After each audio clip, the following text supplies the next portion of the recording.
Bienvenidos, continuando con las actividades de Moodle. Hoy día vamos a trabajar en este tutorial con una actividad que es muy útil para desarrollar distintos tipos de intercambios entre los participantes de un curso. Lo podemos utilizar incluso para desarrollar algunos niveles de trabajo colaborativo entre estudiantes y discusiones en general en base a temas globales de la materia. Para ello vamos a añadir una actividad o recurso y vamos a elegir esta vez la actividad foro. Recuerden que al activar, al hacer clic en la actividad, ustedes tienen ahí un menú de ayuda, un menú descriptivo de la actividad con algunas de las características que es recomendable leer antes de utilizar esta actividad. Bien, vamos a poner aquí simplemente un foro de ejemplo a manera de plantilla. Cuando uno establece un foro, suele ser muy buena idea elaborar aquí una primera descripción.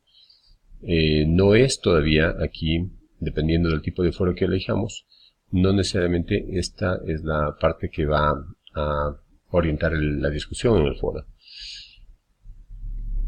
Ello va a depender de qué tipo de foro elegimos utilizar. Si hacemos clic acá, vemos que existen 5 tipos distintos de foros, varios de ellos son bastante similares, lo único que cambia es como el formato. Pero por ejemplo, si queremos mantener un debate sencillo en el que todos los estudiantes debaten un solo tema en particular, entonces aquí esta descripción es de mucha utilidad para provocar esa discusión, ¿sí? Entonces, generalmente aquí se describen las instrucciones o básicamente el contexto sobre el cual se va a discutir.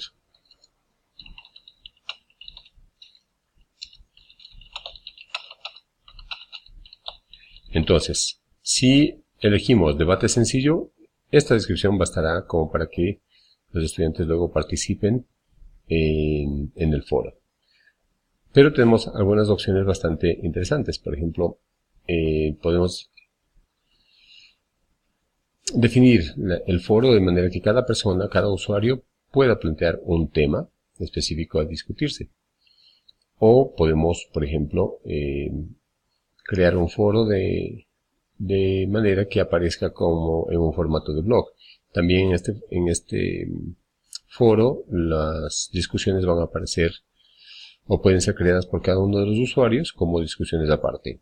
Los interesados luego verán todos esos foros en una especie de menú de discusiones y pueden participar en cada uno de ellos simplemente poniendo participar o discutir tal tema. Este es un foro de preguntas y respuestas y este es un foro de uso general que también puede utilizarse creando distintos tipos de participaciones para cada uno de los usuarios. Vamos a elegir la opción foro estándar que aparece en un formato. Algo importante de mencionar aquí es que, por ejemplo, cuando manejamos grupos en la misma aula virtual, si manejamos distintos grupos y decidimos utilizar el debate sencillo, eso no nos va a permitir que cada grupo tenga su propia área de discusión, ¿sí? Si queremos que cada grupo tenga un nivel de discusión independiente de otros grupos, entonces nos conviene utilizar cualquiera de ellos menos debate sencillo, ¿sí? Vamos a utilizar entonces el foro estándar que aparece en un formato de blog. Aquí podemos configurar, por ejemplo, el tamaño del archivo adjunto que pueden subir los usuarios. Aquí el número máximo de archivos adjuntos y podemos configurar de manera que los comentarios que se suban sean contabilizados en número de palabras, ¿sí?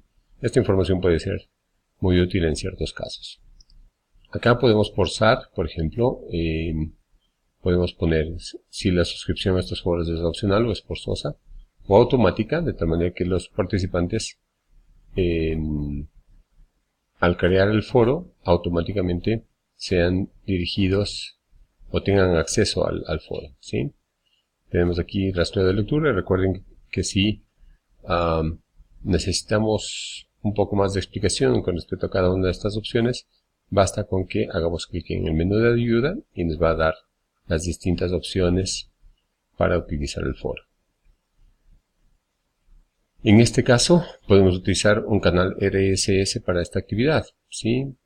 Podemos utilizar ya sea los mensajes o ciertos debates para como canal RSS. Y aquí también podemos especificar el número de artículos recientes de RSS. Existe aquí una serie de opciones, por ejemplo, para configurar el periodo de tiempo para bloqueo, ¿sí? Entonces, en este caso, por ejemplo, no se están bloqueando los mensajes de los usuarios, ¿sí? Aquí se puede bloquear durante un cierto tiempo definido específicamente. Bien, estos foros pueden ser calificados o no calificados, ¿sí? Va a depender de la intención que uno tenga con la participación, ¿sí? A veces los foros son simplemente espacios de discusión, de intercambio de ideas, entonces pueden ir con esta configuración predeterminada sin categorizar. Luego, en las calificaciones, recuerden que aquí es donde podemos especificar cuál es el tipo de nota. Podemos poner calificación mínima, calificación máxima o la suma de calificaciones, dependiendo del criterio de cada docente, ¿sí? Y podemos incluso limitar las calificaciones a los elementos que aparezcan según estas fechas. Finalmente, acá, cuando configuramos el aula virtual para manejar grupos, generalmente esta opción de grupos separados se configura automáticamente para todas las actividades del aula virtual. Esta opción la vamos a utilizar en el siguiente video tutorial, de tal manera que aprendemos a restringir el acceso a estas actividades. Y finalmente aquí podemos, al igual que hicimos con la actividad anterior, configurar la actividad de manera que podamos, tanto nosotros de modo automático y los estudiantes, verificar que la actividad se ha completado. Entonces, recuerden que aquí tenemos estas opciones. Cada actividad, cada tipo de actividad va a tener distintas secciones. En el caso del foro, por ejemplo, aquí aparece esta opción.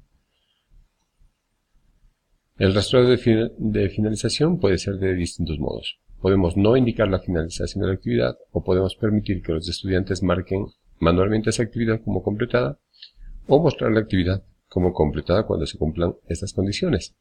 Si queremos verificar que esta actividad se ha completado y que el estudiante tenga esa retroalimentación de forma automática, podemos elegir esta opción. Mostrar la actividad como completada cuando se cumplan estas condiciones. Y aquí nos da una serie de criterios con los cuales podemos condicionar esto. Entonces, la primera dice, requiere ver, es decir, el estudiante debe ver esta actividad para finalizarse. Entonces, una opción puede ser esta.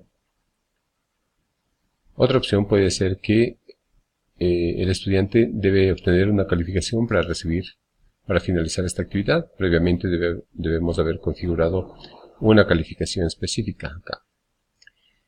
Pero en el caso de foros podríamos utilizar esta opción para configurarla. El usuario debe enviar debates de réplicas, al menos 1 o 2 o 3, podemos configurar el número. También podemos condicionarla a la creación de debates por parte del usuario. Es decir, el usuario debería al menos crear un foro o una discusión, o el usuario puede o debe enviar este número de réplicas, ¿sí? Por el momento vamos a configurar de manera que lo que queremos que se verifique es que el usuario al menos envíe una réplica, un comentario al aula virtual, ¿sí? Aquí esta opción suele ser de utilidad, pero recuerden que también la disponibilidad la podemos manejar en otras tareas, la podemos manejar en la sección de disponibilidad. Sin embargo, aquí podremos habilitar esto y definir que se espera finalizar esta actividad hasta tal fecha, ¿sí? Por el momento lo vamos a dejar deshabilitado. Vamos a guardar cambios y regresar al curso para ver cómo se muestra esta actividad. Como ustedes pueden ver, esta es la actividad. Entonces ya tenemos dentro de la sección de actividades 2 tareas. Y observen cómo aparecen estas opciones de acá. Ahora, para ingresar al foro, basta con hacer clic aquí y podemos nosotros añadir un nuevo tema. Recuerden que en este foro, cada usuario puede elegir crear un nuevo tema o una nueva discusión. Entonces, cada vez que un usuario entre, al hacer clic acá, puede poner sus propias inquietudes y la configuración es bastante sencilla. Simplemente aquí pueden poner el tema. Vamos a suponer que